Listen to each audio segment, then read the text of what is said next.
Here at News 3, we work every day to make sure you get the facts and the truth about what is going on in our community. Well, this week, our parent company, EW Scripps, is teaming up with the News Literacy Project. That's a nonpartisan, nonprofit group to present National News Literacy Week, encouraging you to spot and stop misinformation and how to find trustworthy news sources. News 3 anchor Zach Dahlheimer taking a look at how regional colleges and universities are working to make sure students and their communities get straight to the facts and avoid the noise.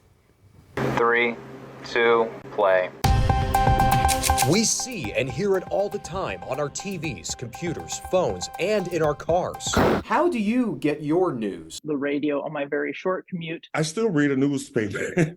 And I say that laughingly because many of my students have never read a newspaper. The radio, when I get in the car, I'm turning on either local news or like a public radio station. You need to consume a mix of news sources. I compare it to the balanced diet. Does the story reference multiple sources? Dr. James Ford is an assistant professor at the Scripps Howard School of Journalism and Communications at Hampton University. We don't want to misinform anyone. It's been said that knowledge is power. As for Ford, good news literacy is part of the recipe to make knowledge powerful.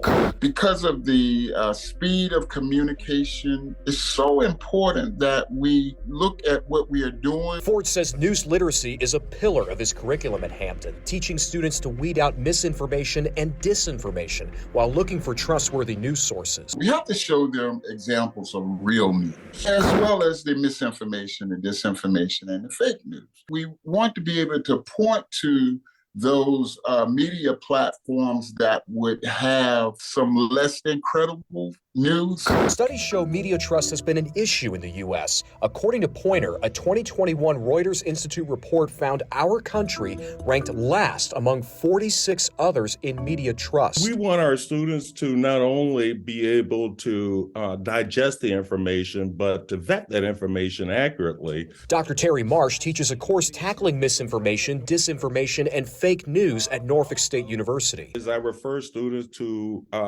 fact-checking sites such as PolitiFact, factcheck.org, even Open Secrets, even Snopes. What we're starting to find is that many of our students come in just perusing information or reading headlines or topical information.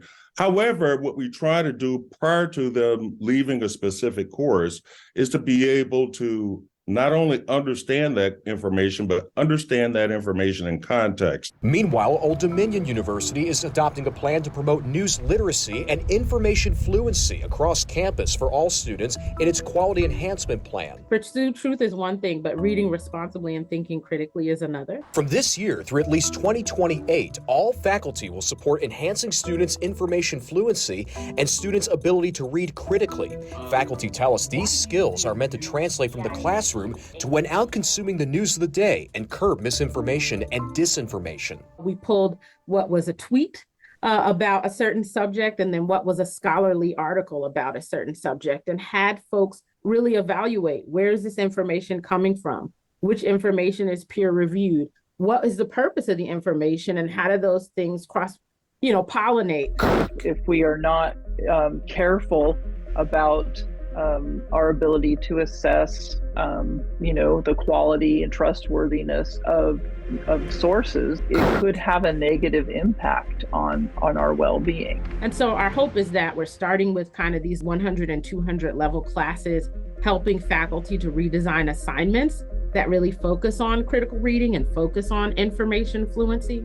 That will help them to kind of build those habits very early on, and that they'll carry them beyond into their major courses, out into their careers, and out into their lives as citizens.